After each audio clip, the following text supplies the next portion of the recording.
Violet's DLC, I was certain that the next games in the series would be something related to Unova, either remakes of Black and White, or a Legends game focused on Kyurem when it was still fused with both Reshiram and Zekrom.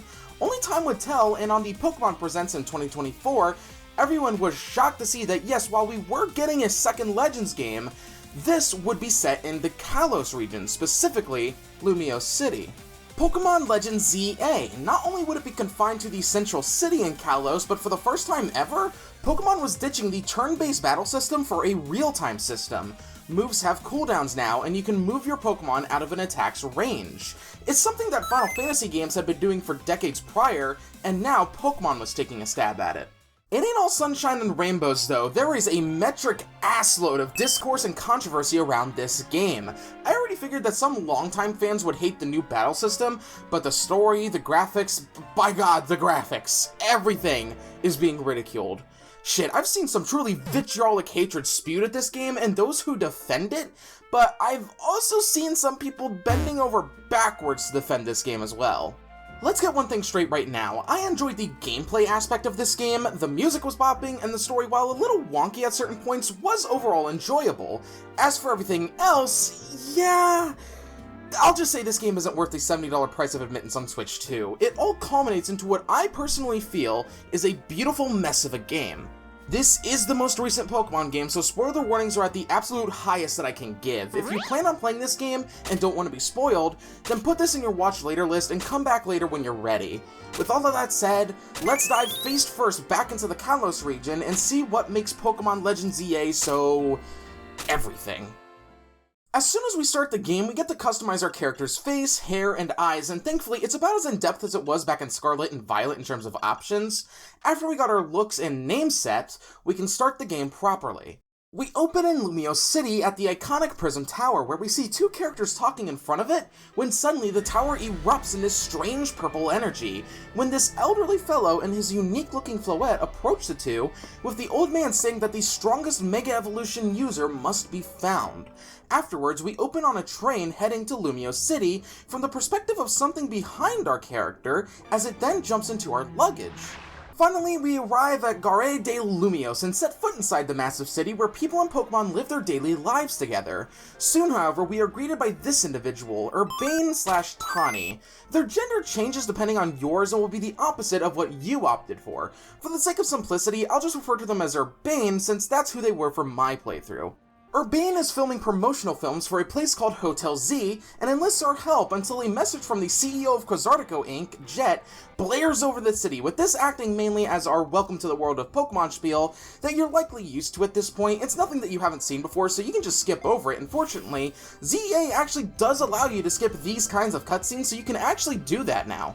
Unfortunately, while we were distracted by the message, a Pancham steals our bag, with Urbane and his 3 Pokemon helping us and chasing down the little prick, which leads us to its trainers. We of course confront the thieves, who challenge us to a Pokemon battle, which is a problem for us because we don't have any Pokemon.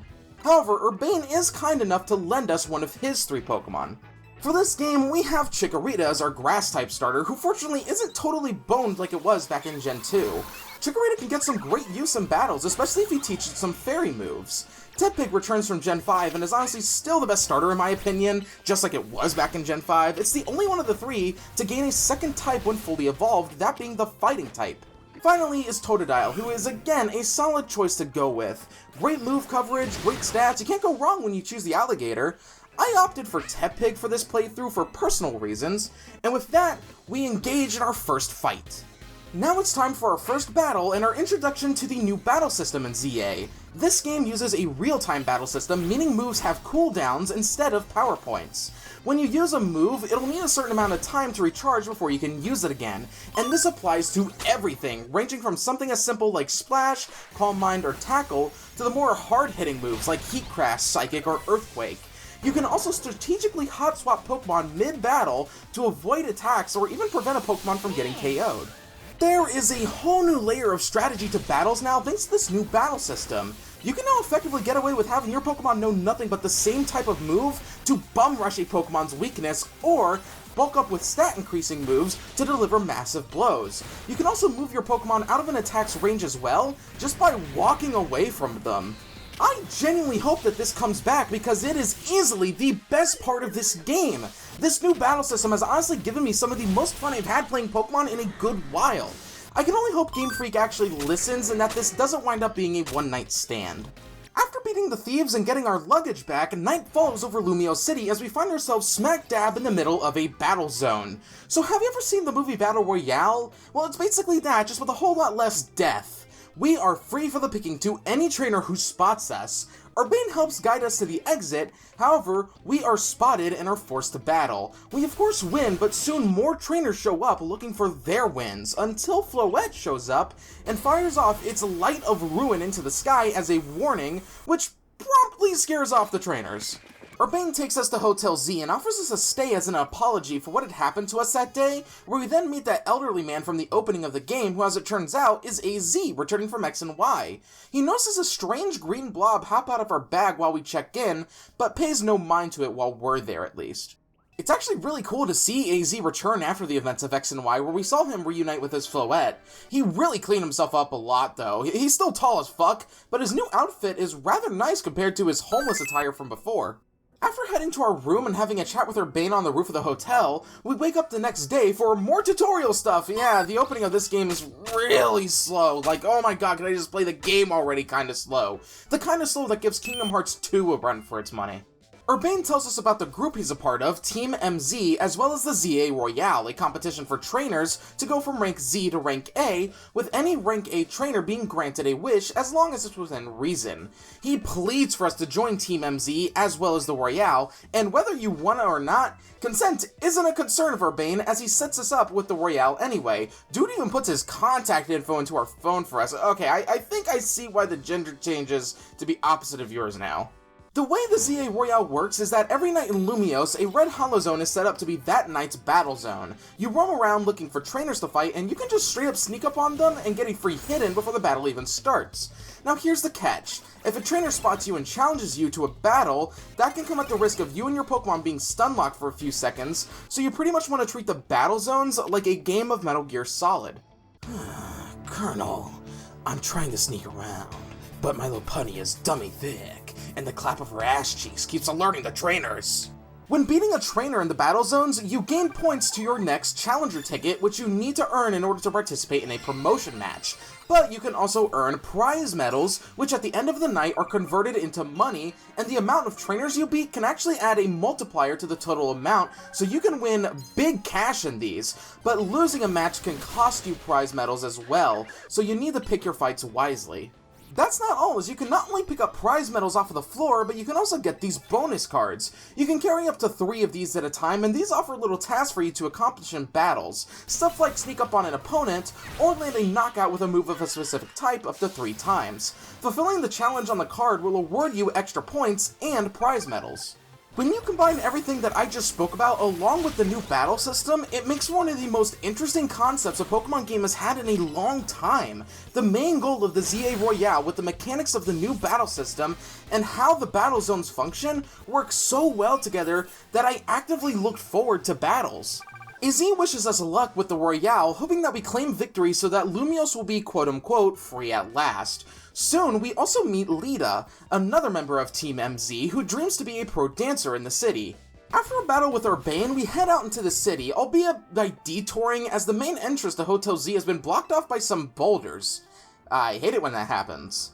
We can also now dash with B and do a dodge roll with Y. Urbane shows us the Pokemon Center, which no longer has a clone of the same person in each one. Yeah, the nurses all look different now and have different skin colors and everything, it's fucking wild. The Pokemon Centers in this game act as both the healing place and the shop. Just talk to Nurse Joy and choose if you want to heal or shop. Oh, and on your first visit, she installs malware, I mean the Pokedex onto your phone.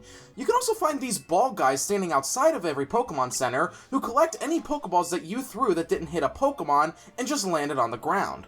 Now we can head to the first Wild Zone. Throughout Lumiose City are Wild Zones, sectioned off parts of the city that host various wild Pokemon, and if you played Legends Arceus, then the catching mechanics are identical. You can sneak up on a Pokemon to throw a Pokeball without ever needing to battle them. Some Pokemon are skittish and will flee from you upon seeing you, some are aggressive and will attack you on sight, and some just don't give a damn about you at all. I want to like the idea of the Wild Zones more than I do. I appreciate that we're back to how Legends Arceus did things, but what made those same systems work in that game was the fact that the wild areas of the Hisui region are massive chunks of the region. Here, they're just small sections of the city, so it doesn't feel as fun to just explore and see what I can find. Not to mention, Hisui being a whole region meant we had more visual variety as opposed to Lumiose that kind of limits what Pokemon you can place here. You can at least find wild Pokemon outside of the wild zones, like on rooftops of buildings or on trees and street lamps. After registering 5 Pokemon to our Pokedex, including this Mareep that I shall keep as a permanent party member, we can visit the Pokemon Research Lab for a fabulous prize. After heading up to the director's office, we can find a familiar face, Mabel. For those who don't remember, to which I don't blame you, I completely forgot as well, Mabel was previously an admin of Team Flare back in X and Y, but here, she's taken over the research lab from Professor Sycamore. In case it wasn't obvious yet, Legends ZA takes place roughly 5 years after the events that transpired in Kalos previously, so Team Flare is a thing of the past, but that does beg the question of how Mabel came to work here after Team Flare was disbanded when Lysander nuked the ultimate weapon. Impressed that we managed to catch a whole 5 wild Pokemon, she asks us to help her out with her research and promises to give us rewards for doing so. What we need to do is stuff like catch wild Pokemon of certain typings, fill out the Pokedex, complete battles, sit on benches, and in turn she'll give us various items like TMs, which are back to being infinite use now, to bottle caps for hyper training, the Master Ball for catching any Pokemon without fail, and the Shiny Charm for increased shiny odds. As thanks, Mabel gives us the Rock Smash TM, and as we leave, we meet the final member of Team MZ, Naveen. He's an up-and-coming fashion designer who I genuinely thought was a girl for like 80% of the game. Dude's pretty antisocial too, though, and dang, that dude in the background is just talking to his AI waifu. Oh, wait, a lot of people around the city are. Damn, Kalos really down bad for their anime titties, huh? As we return to Hotel Z, we get a prompt for our first promotion match against a person named Zach. After our first real night in the ZA Royale, it only takes us like 3 trainers to earn our challenger ticket, so we race over to Zach for our promotion match. So get this, the dude is a taxi driver and his goal is to replace all modes of transportation in Lumiose City with taxis. Zach fills the role of the first gym leader, and as a result is piss easy. It doesn't help that you have plenty of opportunity to level up and catch Pokemon leading up to this, so it's not long before Zach falls and we are promoted to rank Y. After our match, we are introduced to yet another familiar Holy cow! I'm sorry. Emma, also returning from X and Y's post-game story, to which, fun fact, I didn't know those games had a post-game story for like 7 years after their release. She now heads the Looker Bureau as its head detective to protect Lumiose and help its people and Pokemon. Urbane cooks a celebratory dinner for Team MZ, which is curry surrounded by croissants. I mean, shit, I'd try it. Also, holy hell, this has to be the best looking model in the entire game, next to Emma's ass. So with that, the tutorial is finally over, but there are still some things that we should talk about just to cover our bases. This being a Legends game means a lot of things function like how they did in Legends Arceus. Pokemon only evolve when you select the option to, moves can be relearned at any time, abilities just aren't a thing in this game, but held items do return unlike in Arceus, where they weren't a thing at all. The next day, Urbane decides to show us around Lumiose, including climbing up onto the roofs of buildings where you can not only find a ton of goodies, but even some rare Pokemon. Perhaps the most important thing that you'll find up here are Mega Crystals, concentrated Mega Power that when smashed give you Mega Shards. You can trade these in at the Quasartico Inc. building for EXP candy or Mega Stones for certain Pokemon. We stopped for a drink at the Nouveau Cafe when the secretary of Quasartico Inc., Vinny Vinesauce, "Every day we rot, for flesh is only temporary. Our bodies, Douglas." Our next stop is the Looker Bureau to speak with Emma, but on the way, we encounter a group of people calling themselves the Fists of Justice, and they're led by this stacked unit of a man calling himself Ivor. They want to make the people of Lumiose stronger so that they can tear down the wild zones, and after Urbane gets us in trouble with one of their members, they piss off for the next 10 hours of the game. I wish that were a joke. Finally, we arrive at the Looker Bureau where we find Emma sleeping. Until she isn't. She tasks us with helping out with some of her smaller cases, which allows us to take on side missions. There are a ton of side missions in this game, ranging from simple tasks, like battling a trainer, using a powerful move of a certain type. Hell, one of them even has us tackle an alpha Pokemon, yet another returning mechanic from Legends Arceus. Completing side missions is beneficial, as you not only get money, but other goodies like a Soothe Bell, Matcha Brace, or evolution items for certain Pokemon. After completing the 3 starting side missions Emma tasked us with, she asks us to a battle, and when we win, she shows us the power of Mega Evolution, the ability to push certain Pokemon past their limits. After that, we get our next promotion match, and we are now free to do whatever we want in the meantime, so let's take a few minutes to go over some of the other things that you can find within Lumio City. Throughout the city are cafes and restaurants. Cafes allow you to just chill while drinking a hot cup of coffee with one of your Pokemon, which will actually boost their friendship with you. Restaurants have an entry fee and see you battle a predetermined amount of trainers, and winning will see you make that entry fee back and then some, so these are beneficial to do. All over Lumio City is scaffolding thanks to the ongoing construction, and these are straight up platforming challenges. Like, that's not a joke, they put platforming challenges in a Pokemon game. To be fair, these aren't super hard, and they can actually be a nice little break from the normal gameplay, and there are rewards for doing these. You can find various items in the scaffolding, as well as these purple item balls containing colorful screws. These things are like the Korok seeds in Breath of the Wild. You can take them to this guy outside of the Racine Construction Company and exchange them for these colored Canary plushes that provide you with benefits, like increased experience gain, better catching odds, higher conversion rate for prize medals, more trainer HP for when a Pokemon attacks you directly, and a larger yield of shards from Mega Crystals, so these are definitely worth your time. You even get one for free from this older guy, Tarragon. Just don't collect all 100 of them. You don't need all 100 screws, but if you do go out of your way to get all of them, well, you remember how in Breath of the Wild the reward for getting all of the Korok seeds was a literal piece of shit? Well, here, it's a giant Canary plush that doesn't do anything at all, so it's not worth it. After another promotion match, we advance to rank X. From here, the game just wants you to continue advancing with little story to do in between. I mean, there is some character stuff with the members of Team MZ, but it's kinda hard to care about this stuff when it feels like the devs didn't care about it, and if you're at all familiar with the discourse around this game, you might know where I'm going with this.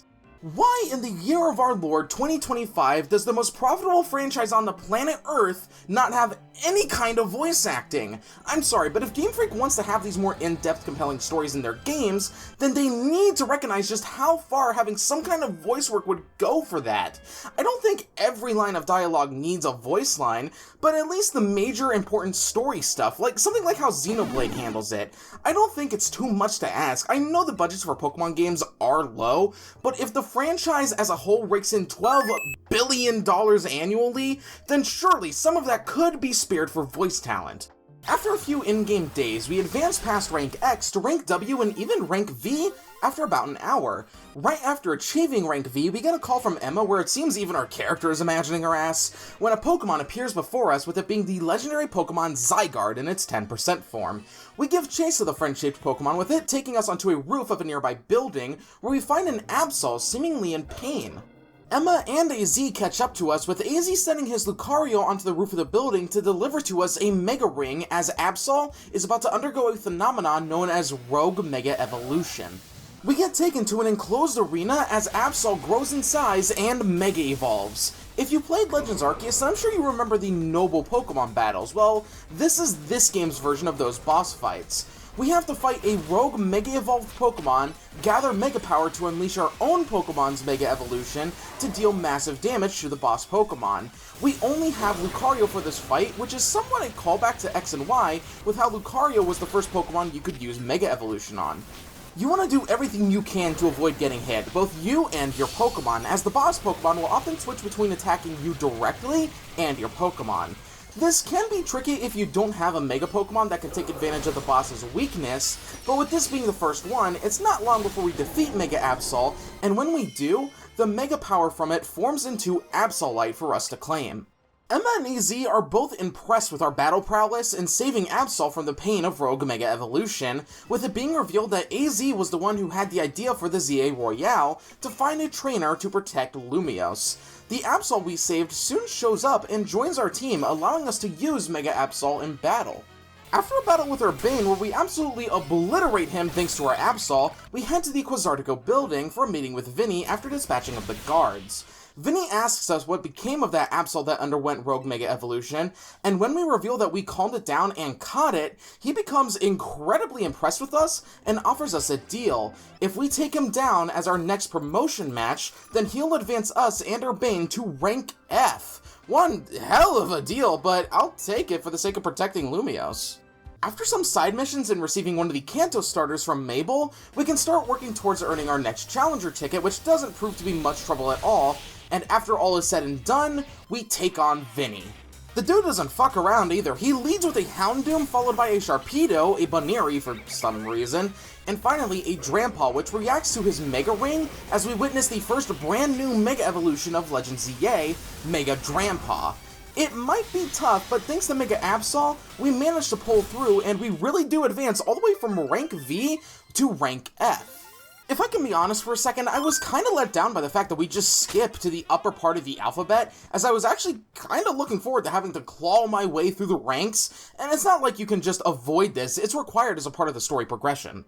After the battle, Vinny tells us about when AZ showed up at Quasartico and told them that the strongest Mega Evolution user must be found as Lumios was crying out in pain. As for AZ himself, well, while his Floette is powerful, his age makes him lack the vigor for lengthy battles, so he can't deal with the rogue Mega Pokemon himself. That's why he wants someone to be found, to be the protector of the city. Our conversation is unfortunately cut short when the president and CEO of Quasartico Inc., Jet, shows up, with Vinny having to return to his daily duties, but it's here that we can now exchange our Mega Shards for Mega Stones at the desk. We encounter Naveen, who tells us that if we continue with the ZA Royale, then we'll have to face the streaming sensation Kanari, and as soon as I saw her, I had the thought, wait, didn't we just do the electric-type streamer girl? You know, Ayano in Scarlet and Violet? After doing some platforming challenges under a time limit to obtain a Froakie, we have a team meeting at Hotel Z to discuss the Rogue Mega Evolution phenomenon, as 3 Pokemon have been detected as about to undergo Rogue Mega Evolution: a Slowbro, a Camerupt, and a Victory Bell. It's decided that what we will do is that we will be the ones to battle every single one of them, while everyone else will only join us for one battle each. Oh god, we're the main character, aren't we? Well, at least we do get an Emborite from AZ, allowing our starter to Mega Evolve once it's in its final evolution. So now we enter the main gameplay loop of taking on 3 Rogue Mega Pokemon and then doing a promotion match, so why don't we take this time to discuss yet another new mechanic in Legends ZA, Plus Moves. These are essentially more powerful versions of moves that you can utilize to dish out massive damage, or get stat boosts to last just that little bit longer. Using a Plus move will consume 1 bar from your Mega Gauge, not to mention when your Pokemon is Mega Evolved, then all of its moves will be Plus moves automatically. You know something else that I like about this game? The character customization, as we're back to pre-Scarlet and Violet, and that we have more than 4 fucking clothing options. You can actually express yourself now! And what's cool is that you can get this cool 2-toned hair look going on, which I absolutely went for. Getting that purple streak in the back along with on the bangs looks really nice. After all 3 Rogue Megas have been dealt with, we return to Hotel Z, but are stopped by Zygarde, who wants to battle us, and afterwards it gives us this unremarkable pebble. Then, out of nowhere, this mysterious man shows up calling himself L, no not that one, and warns us of a catastrophe that will soon befall the city. Our next promotion match is against Cannoli herself, but there's just one tiny little problem. No one knows where to fucking find her. Naveen tells us that there is a competition that she holds where the winner gets to ask her for anything, and he agrees to help us cheat after a battle, as Naveen here is a Kanari expert. We show up at the contest site along with a bunch of members of Kanari's Dynamo community, as we then take the quiz and of course ace it thanks to Naveen giving us all of the answers. Also, this isn't something that like streamers do, right? Hold contests where the questions are all about themselves. Like, that would be like if I did something like, oh, if you want to join the Discord server, you have to know the exact size of Kiki's cock. Afterwards, we're told to head to the Racine construction building where we find Tarragon, and I swear, I genuinely thought for a second that Kanari was him LARPing as a 17-year-old streamer girl, and that wasn't helped by us battling him. Well, the thing is that he kind of actually does, but he handles Kanari's public appearances, and after beating him, we challenge the real Kanari for our promotion battle.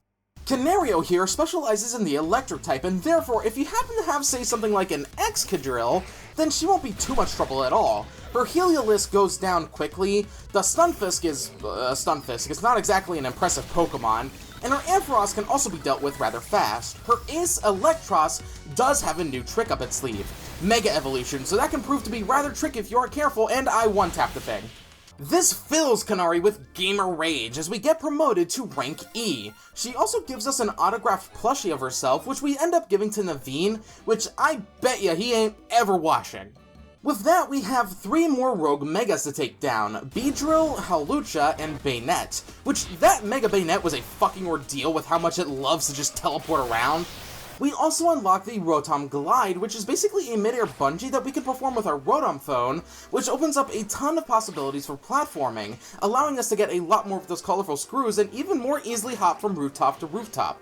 It was here I decided to take a little detour to the local museum as I saw it had an exhibit on Hisui, so I went to check it out, and honestly, it's really cool to see the new Legends game have a museum section on the previous one, complete with paintings, the old Pokeballs, clothing, statues of Dialga and Palkia, and...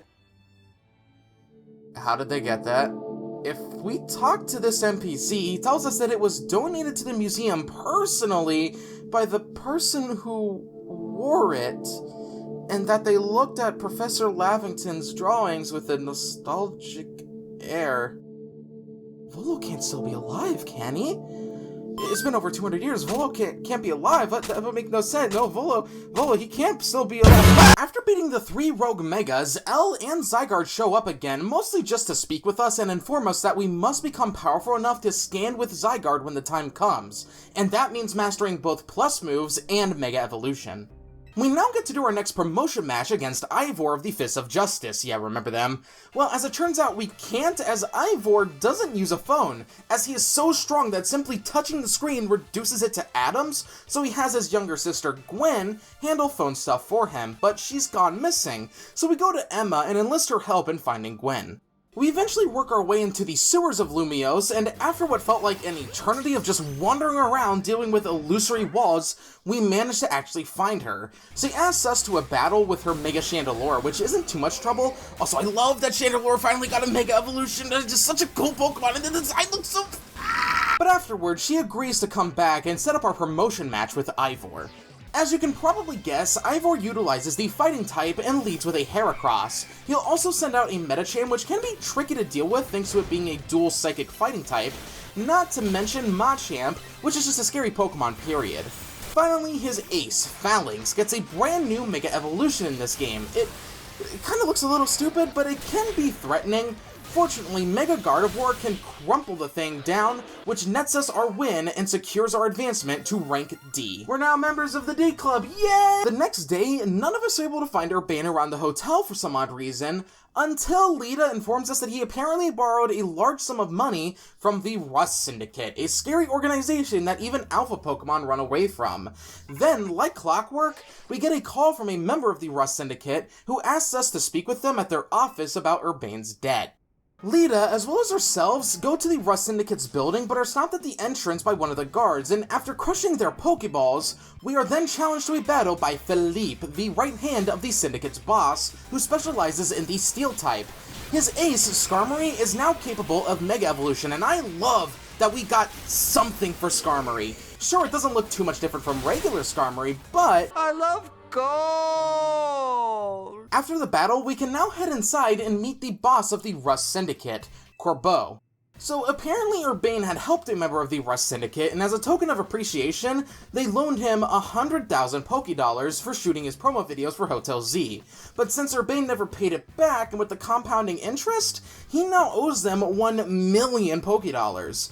Corbeau offers us a deal. Urbane only has to worry about the initial loan if we work for the Rust Syndicate for a period of time. With our hands pretty much tied, we have no choice but to accept the deal. What's worse is that on top of all of that, we have 3 more rogue megas to worry about. Mawile, Barbaracle, and Ampharos, so we have our work cut out for us for the foreseeable future. Dealing with the rogue megas does come first, and while we do that, there's one specific topic that I do want to talk about given... well, it's kinda hard not to notice just how bad this game can look at times. I don't think it's a secret at this point that the jump to 3D really screwed up things for the series, and the jump to HD was even worse, well, except not at first.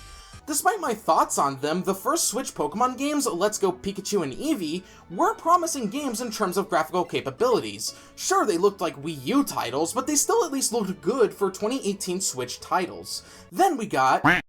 Sword and Shield looked like slightly better 3DS games, but there were a lot of times where they just straight up looked like N64 games. BDSP looked fine, but I think that can largely be attributed to the Unity engine that the games ran on, and then Legends Arceus were back to how Sword and Shield looked, and then there was the initial versions of Scarlet and Violet, which were just laughably bad looking and so horribly optimized for the longest time. Pokémon Legends ZA look like PlayStation 2 games. The textures aren't super appealing, and nearly every building in Lumiose just uses painted-on textures for details, like the windows and the bars in front of them. I'm sorry, but for a Switch 2 game, hell, even a Switch 1 game, this isn't acceptable. Yes, the Switch was horribly underpowered, but this system gave us great-looking games like all of the Zelda titles on it, Mario Odyssey, Metroid Prime Remastered, Xenoblade Chronicles 2 and 3, and what's even worse is ZA was delayed by a year, and this was the result! What were they doing for that year? They just playing with their prostates or tickling their taints? Oh, and don't even get me started on the Switch 2 upgrade. First of all, $10 for slightly better textures, improved shadows, resolution, and frame rate. But that's literally it. I would understand that the Switch 2 version at least gave the houses better models so that they didn't look so fucking flat, but they don't. This should have been a free upgrade, but no. $60 plus the $10 upgrade for Switch 2, and oh, the $30 DLC that was announced before the game was even out.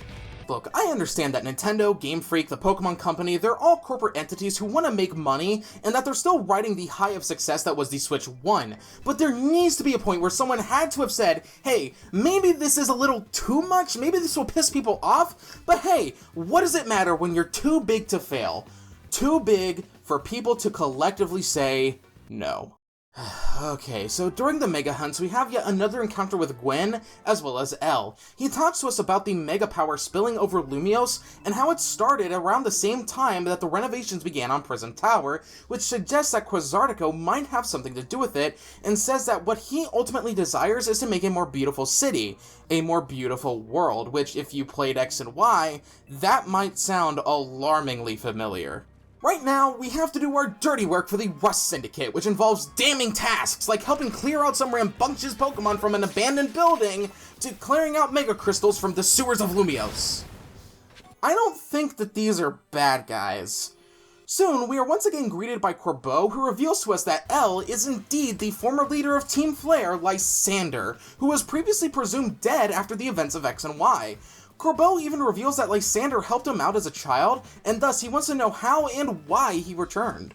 After teaming up with Corbeau to take down some environmentalists harassing Jet, she tells us that her intentions is to one day take down the Wild Zone barriers so that people and Pokemon can truly live together in Lumiose. But that's likely quite a while away from happening.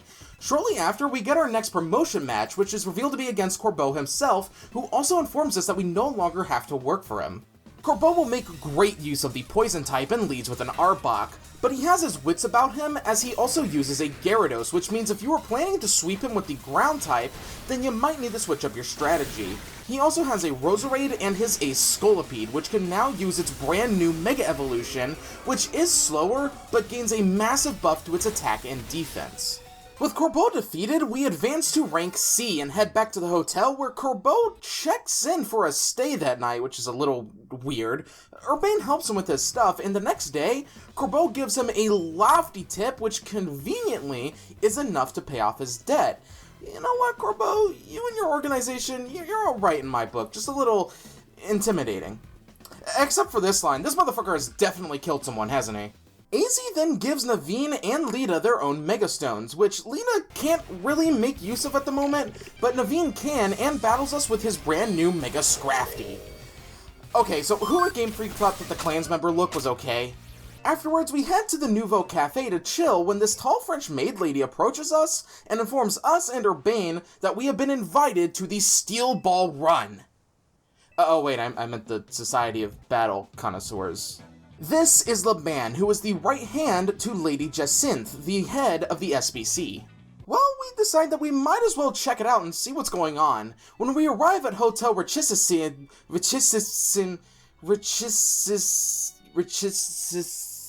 Some of Lumios' top trainers are here, like Corbeau, Canary, and Ivor, and soon we meet Lady Jacinta in person, who, yes, would, as she informs us that she desires for everyone to participate in a tournament. Until Vinny calls us about more Rogue Megas, which ends up taking priority in spite of Jacinta and Leban's protests.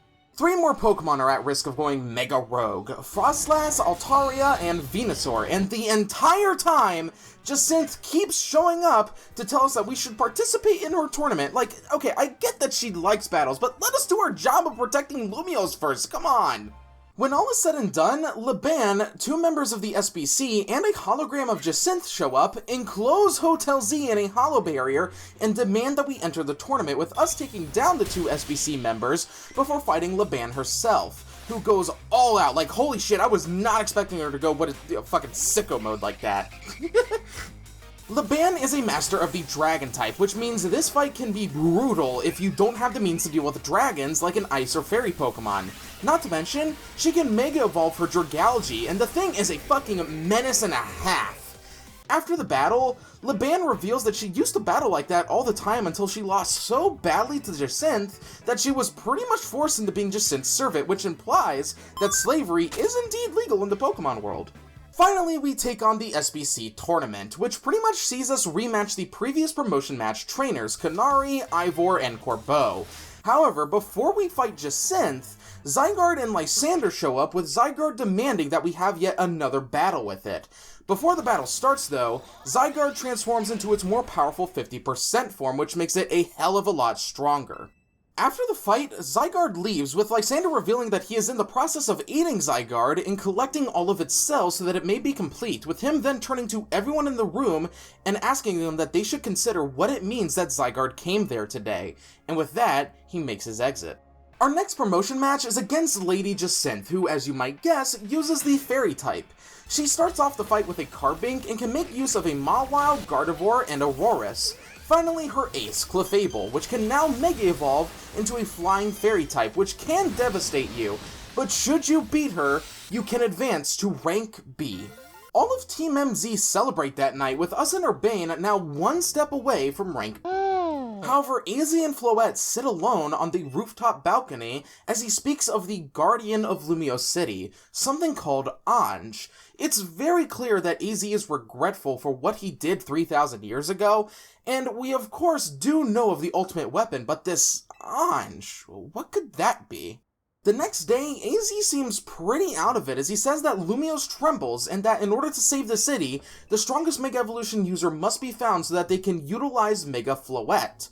While a normal Floette can't Mega Evolve, AZ's Eternal Flower Floette can, and he claims is the key to saving Lumios.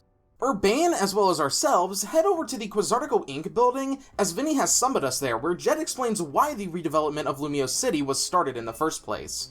After the events of X and Y, Lumios began hemorrhaging people, and thus why the redevelopment project began. However, as soon as they started work on Prism Tower, it began to overflow with Mega Power, which was a major problem for the city. Soon after, we get details on more rogue Mega Pokemon within the city. This time, it's Tyranitar, Dragonite, and Starmie. These new Mega Evolutions are pissing me off. I'm the original Starmie. I can't lie, I fucking hated this design for Mega Starmie when I first saw it, but it's kind of grown on me. It's goofy looking, but like in a charming, goofy looking way. Soon after, we get our final promotion match against someone named Grisham, but there's just one issue. No one knows who they are or what they even look like, so naturally, we visit the fattest ass in Lumios, who promises to tell us about Grisham if we can beat her in a battle, and this time she doesn't hold back with her team and Mega Malamar, which, the colors are so pretty. Emma tells us about Team Flare and how she herself had ties to someone within Team Flare, and how through the grapevine she had heard that they had started to make moves to ensure that they had left a legacy behind before the organization's collapse. Grisham was part of the next generation of Team Flare operatives, and it just so happens that we know someone who was an admin in Team Flare.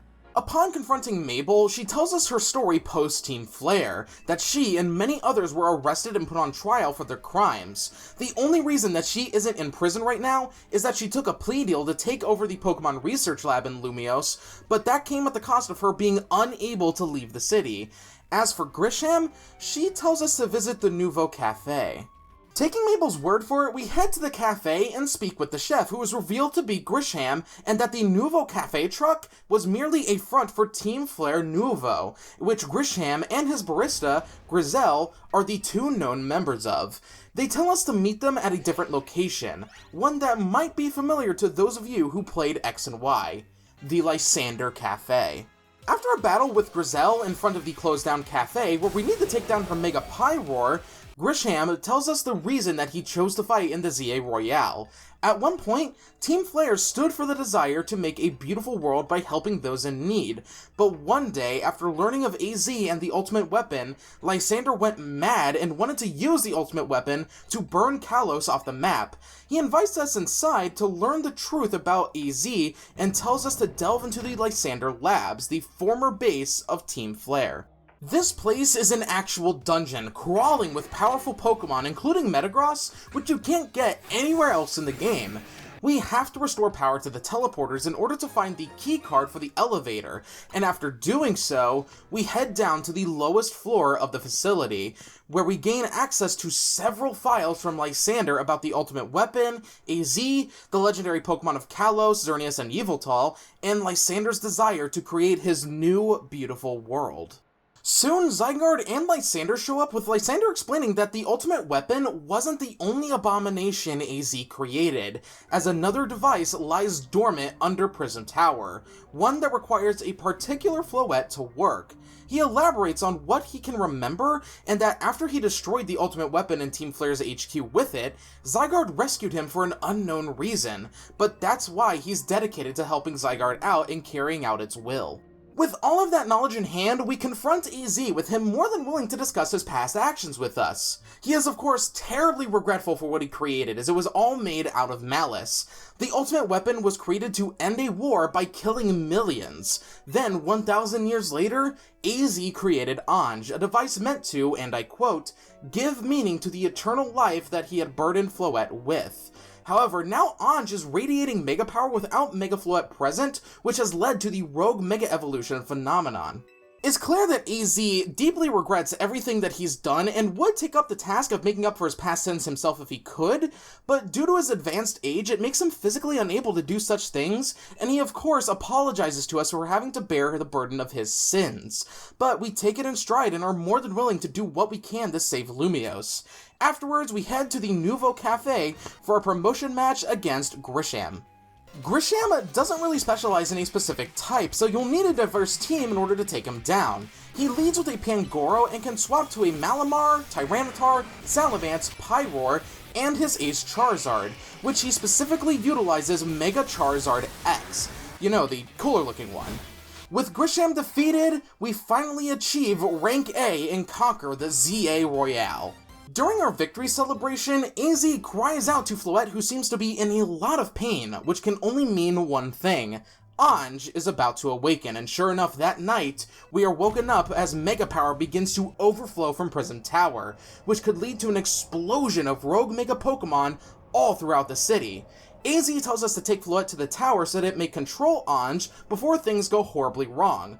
Before we do, though, that Zygarde cell from the beginning of the game sneaks itself onto our person. We meet up with Vinny at Prism Tower and have one final battle with Urbane to determine who should help Floette inside of Ange. But no matter what, Urbane insists that he goes, as it would be better for us to keep people safe on the ground. We watch in awe as Floette Mega evolves into Mega Floette, with her and Urbane ascending to the top of Prism Tower. Mega Floette manages to merge with Ange, but it's too late as Ange itself goes rogue, which leaves Lumiose covered in deathly black vines and rubble. Fortunately, Urbane is able to call us and say that Zygarde seems to be waiting for us. We have to work our way around the whole city in order to reach Zygarde, all the while dealing with rogue Mega Pokemon who are terrorizing the whole city. But we aren't alone, as we have all of our friends and enemies we've made throughout our whole journey to chip in however they can. That being either by aiding us in battle, creating scaffolding to help us get through, or even creating a human ladder. Corbo's a real one for doing that, by the way. At the end, we meet up with Lysander and Zygarde, and with that cell that joined us at the start of the game, Zygarde is able to transform into its complete form. We now have to aid Zygarde by weakening Hyper Rogue Floette here on the ground in a pretty intense boss fight where you need to use Mega Evolution if you want to do anything meaningful to it. I also recommend coming into this with enough healing items, more than you think you'll need. Floette doesn't seem to adhere to the type chart, so there isn't any weakness to exploit either. Each time a phase is beaten, you get to command Zygarde to unleash one of its moves, and god, the music when you do so. That brief moment it plays the Kalos legendary theme, that shit just hits different, you know?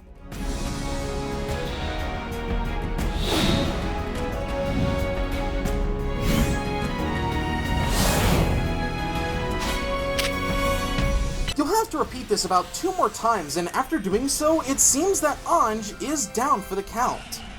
Until the bud on top blossoms into something resembling the ultimate weapon, and begins to charge up Light of Ruin, which will wipe Lumiose off the map.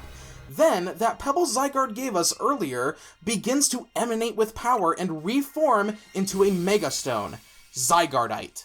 From here, we know what must be done. We toss the Zygardeite to Zygarde and unleash our Mega Ring's power, allowing Zygarde to undergo Mega Evolution.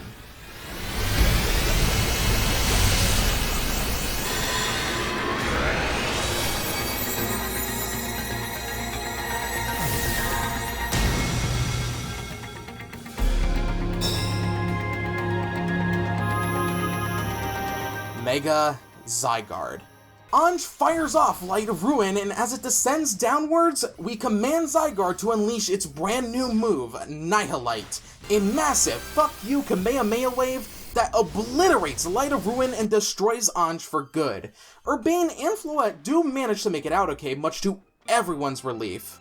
From Hotel Z, AZ looks on, forever grateful that he got the chance to meet the members of Team MZ, as we roll into the credits and watch the reconstruction and cleanup efforts commence in Lumiose. All seems pretty good. That is until we return to Hotel Z and find AZ not in his usual spot, and well, that's because...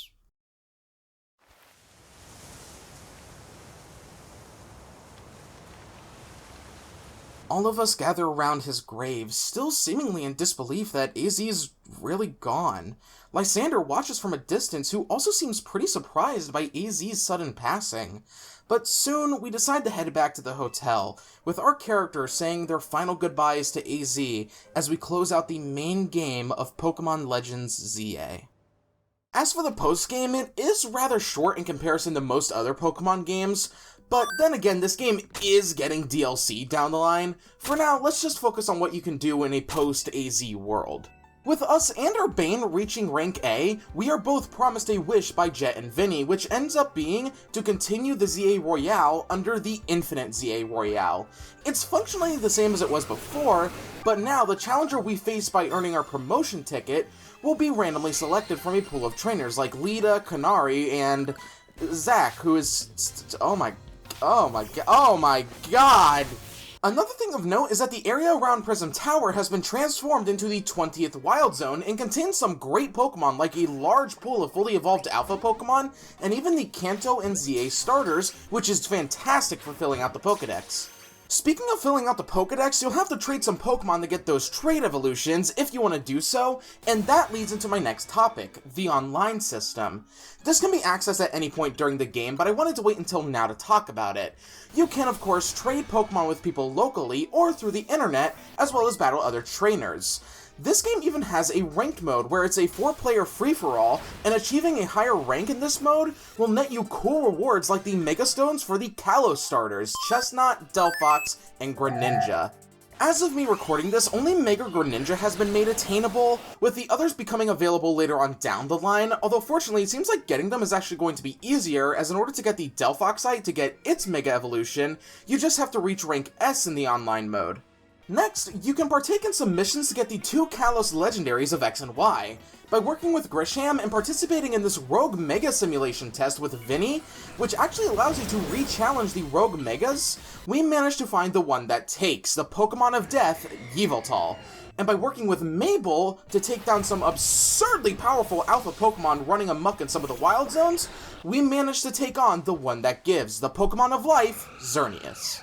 With Xerneas and Yveltal under our belts, Lysander will ask us to a battle so that he may see what kind of trainer we truly are. Lysander is pretty powerful. It's good to see that nearly dying hasn't dulled his Pokemon none. This even extends to his ace, Mega Gyarados, which is just as menacing as it was back in X and Y. With Lysander defeated, it's time that we test our mettle against Zygarde itself.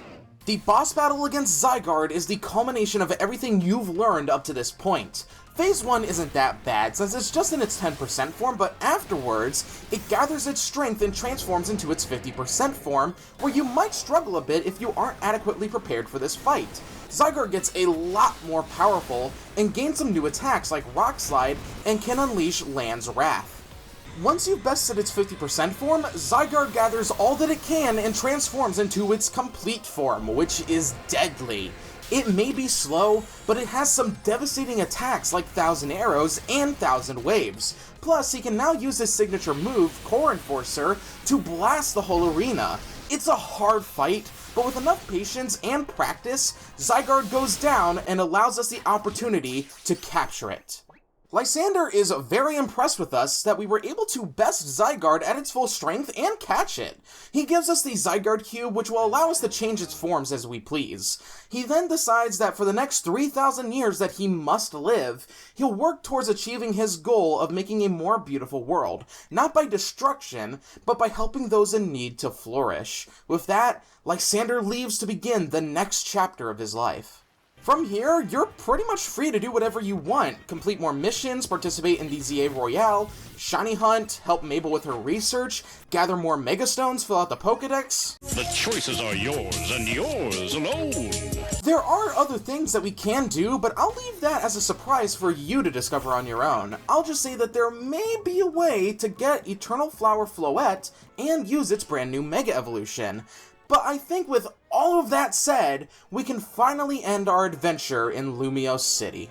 Pokémon Legends ZA is a fucking roller coaster of emotions. The gameplay aspect is genuinely probably the best Pokemon has had in a long while. The new battle system is really fun, and the gameplay loop, while repetitive, is engaging. The major drawbacks of this game come from pretty much everything else. The story is wonky. Like, if it felt like I was just introducing characters and they were coming out of nowhere in my summary, that's because that's genuinely how it's structured in the game. The graphics, I mean, God, do I really need to go into that again? Do I?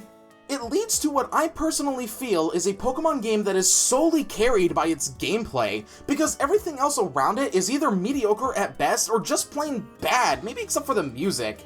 It's hard to ignore certain aspects of it when the game costs so much money, and again, $30 DLC before the game was even released. This game is lucky that it has such a good gameplay loop and mechanics, because if it weren't for those, then Legends ZA would easily be a bottom-tier Pokemon game. Instead, it ends up being a beautiful mess of a game that is admirable in some ways and disdainful in others. Jeez, talk about a mixed bag. Well, for now, the future of the series is partially unknown, unless you've been keeping up with recent leaks, which I won't discuss here. I'll just say that I am cautious of what comes next.